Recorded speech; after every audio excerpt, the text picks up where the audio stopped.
Hello and welcome to a new video. In today's video we're going to take a look at the best Kanto team. At least that's what you're voting for. I made the option on the community tab on YouTube here to vote for 4 teams with only Kanto Pokemon. And I know some people will be like, oh, there's a Galarian Pokemon in there, how could you do that? Like Moltres is in Pokemon Go in the same category as the Galarian Moltres is in the same category as the normal Moltres, which means it's technically a Kanto Pokemon. If you look for Kanto Pokemon, this Pokemon comes up. So this is also on how I'm going to treat all of the regional forms. So for example, a Paldean Wooper is going to be still Generation 2, while the Evolution Clodsire would be Generation, 9 then? So it is what it is, it's how Pokemon Go has handled it, that's how I'm going to handle it for the series as well. So regional forms are in here of course, because they're quite important in a lot of kind of ways. But this is the best team that I kind of came up with for this, like also what she kind of voted for then, for this current meta, trying to use the most broken Kanto Pokemon that you have. And we see already in the first game that worked out quite well. But being limited to a singular generation is going to be a bit more of a tough one, especially if we go a little bit further in as well into the series, because guess what, we're gonna try to do the same again for a different generation, which is going to be then Johto next, which you're most likely going to have a poll up either right now or maybe I guess like done for this video before this video comes up. Maybe it's already live, otherwise it's going to be live in a few days here.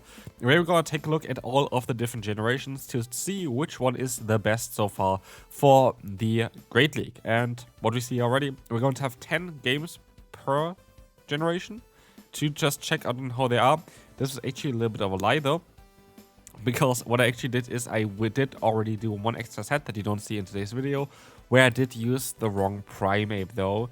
I put into the poll that I would use a normal Primeape, and I used a Shadow Primeape, and so I had to of course change that, and so I'm not gonna count that one set that I did there.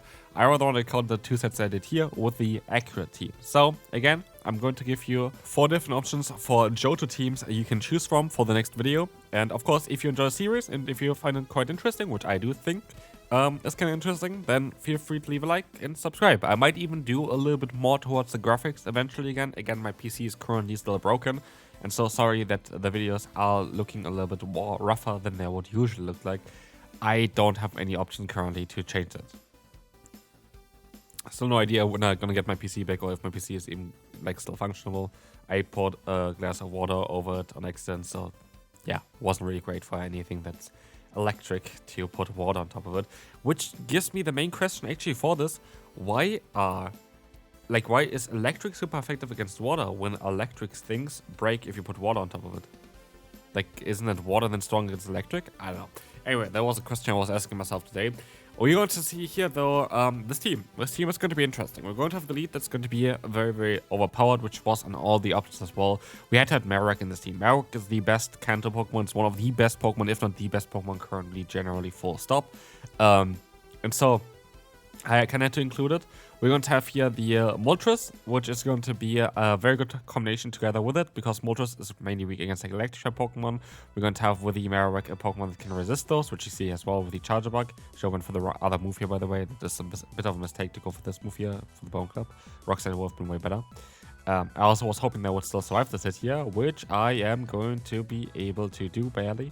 But yeah, generally, this is going to be a very good combination. Then we need a good Face-Up for the Kanto region.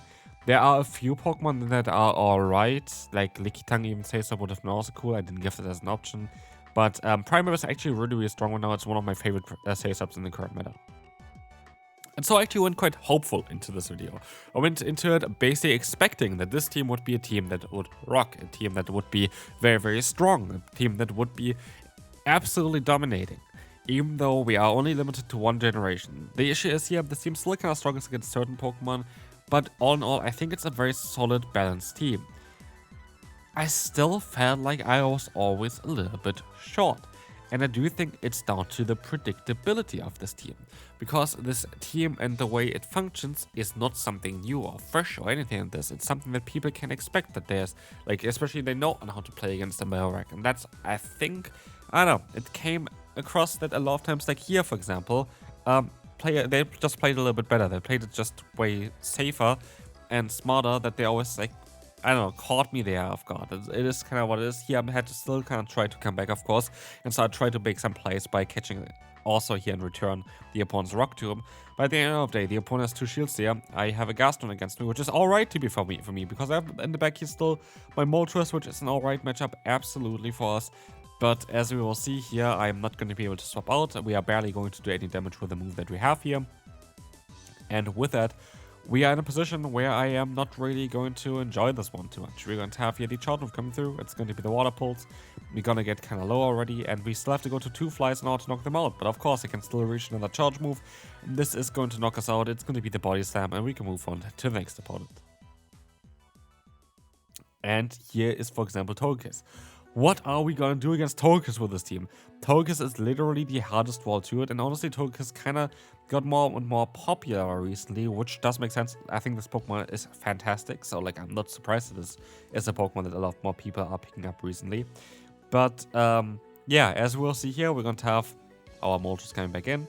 We're going to still try our best with this Pokemon, of course, but we're not in a great spot. We're absolutely not in a great spot. I don't have to tell you that. But we have no Credilli coming in. That's okay. We can go for the Brave Bird here just to try to force the final shield from the opponent.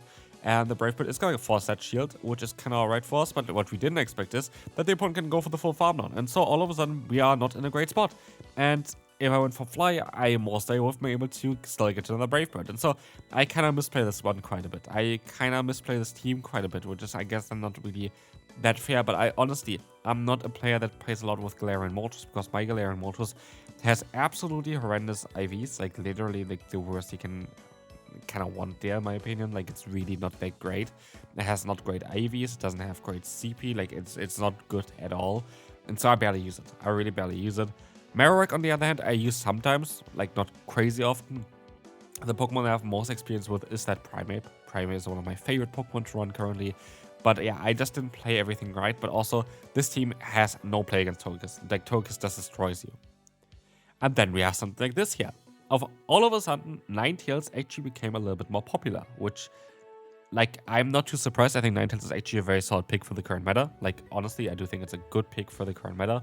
But it's not great for our team. We have a double weakness to Ice, and our Sace up here that would be great against Ice-type Pokemon, where the Primeape is not going to be able to do that well against Fire-type Pokemon. And so, it is, honestly, just such a difficult time sometimes, because they were like those Pokemon that are just so tough to beat, and it's very, very difficult to just come back from this matchup if you kind of lose a hard lead already early on, and then you know that you have another Pokemon in the back that also doesn't want to face it one. So yeah, I do think that here we are going to be able to go for the KO there. We still are just going to be in such a bad spot against the Ninetales, and so I do think we're going to be in a position where we're not going to have a lot of chance of winning here at all. But as we will see, we're going to swap out into the Moltres and we just get hardwood by a Sunfist. Like, there's nothing I can do there. Like, there's absolutely nothing I can do. And so, like, this is something that just happened very commonly. That is just something that happened very commonly. Again, yeah, I could have played some matches better. Yes, but this team isn't perfect. And this is something that I kind of want to also say here for it. I feel like this team, like, maybe I just gonna do, like, a grading. That's, like, something that I'm thinking, like, A being like the best grade and like F or whatever is going to be like the worst grade. Then this team would most likely, after looking at all of the like things here towards it, even though it's a solid team on paper, I would only put it into the C tier. Like, I don't think it's a great team generally, because at least the Pokemon that I encountered were very tough for me, and having absolutely zero play against a Pokemon like the Toxapex is quite a tough one for a team. Absolutely quite a tough one. Like, at least you have if you have energy, you have play with all of your Pokemon against Toxapex, but like, you need to get to that position first, and I think that's going to be a bit tougher. So yeah.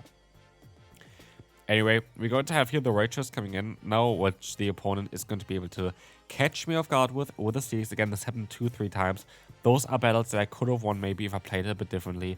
I want to go up to the 2 charge moves. They caught me off guard. They're just like, well done from the opponent. Like, that's all that I can say. Like, this is basically it. Like, well done to the opponent. Well, great job. Anyway, we're going to have here the Scissor against us. Scissor is going to be alright for us as well. This is going to be a Pokemon that we can still deal with our lead, and we're going to be able to get the knockout. In comes Azumarill. What do we have against Azumarill? Again, at the end of the day, you guys are the ones who decide on which team you want to see for like the best team for the series. This team definitely doesn't really enjoy Azumarill too much. So yeah, this is going to be the shield coming up, it's going to be the player off, and we're gonna have to try to do something with the Primeape. And this is, yeah, this is what it is. We're going to have, the charge move coming in. The Rachel is not going to do enough to even force a shield. Now we're going to be able to force a shield, but like, it is just so difficult. Like, it is just such a difficult matchup for us. I want to catch the move there. It just didn't work out. The opponent, I think, waited out there as well. Well done there from the opponent. It's just very well played as well. Like, I don't really want to be like, oh yeah, look at the opponent. They shouldn't have won it. No, like, they played it really, really well. Like, they played it really, really well. And as you're going to see as well, we don't really have the chance here anymore. While we can go for some nice fast move pressure, it is not going to be enough. It is just not going to be enough again. And so, yeah, honestly, let me know down below, what team from Kanto would have you tried to play? Like, honestly, like, which one would you try to play for the Kanto season there? Also, you can give me... Okay, I guess when you see this, I mostly already made my Johto teams for this format anyway. But vote for them. Vote for them in the community tab. I would love to see your suggestions there as well. Even if you want to suggest for the home team there, like, definitely just put it down below the community tab there. Yeah, would love to see that. Anyway, let's move on here to the second to last battle. Against Dusclops, we're honestly not in a bad position, like absolutely not. We are going to be able to, yeah, go ahead and shield this move up. This is going to be alright, as we can see here now the Shadow Punch coming in. We can try to go for another charge move, and I think we would be even able to fully farm them down afterwards, as we will see here the shield coming up still, and we can go for the farm down in time, which is perfect, because now we have alignment, and we need alignment, because Toadsquirrel against our lead is horrible, but Toadsquirrel and Smolters is great for us. And as you can see here, they have a Bastion in the back, and with that, we're easily gonna win. So, yeah. As you can see here again, what do we have? Like, what the hell? Like, where the hell is Ninetales all of a sudden coming from? Like, a Pokemon that literally destroys the entire team here, and a Pokemon that I just didn't really see before at all. So, yeah. It is what it is. We're gonna see the Righteous coming through. We are going to be able to go ahead and go for the shield. And this is going to allow us to at least get to another Righteous to force a shield from the opponent. But as we will see, Righteous is going to get shielded. We're going to be able to go into our Moltres, and we can go for the no shield. This is going to be the Fly coming through. We have the Charizard coming in. We can still go for the Fly here as well. That's most likely going to knock them out, which is great for us. But, yeah, it is going to be such a tough matchup here. It is just going to be so tough again. Let's see what we can do here. We still have a shield advantage. We still have the Marowak. But we have that Ninetales. And like Ninetales, we have to hit a Rock Slide in order to knock it out. A Mud Slap is not going to be enough. Ninetales is not a squishy Pokemon at all. But Ninetales is a very spammy Pokemon. And that just makes it very, very much difficult for us. So yeah, as you will see here, there is going to be the Weather Wall coming through, knocking us out. And with this is going to be it for this video. Hope you enjoyed it. Again, vote for the Johto version of this video, and I will see you then. Bye-bye.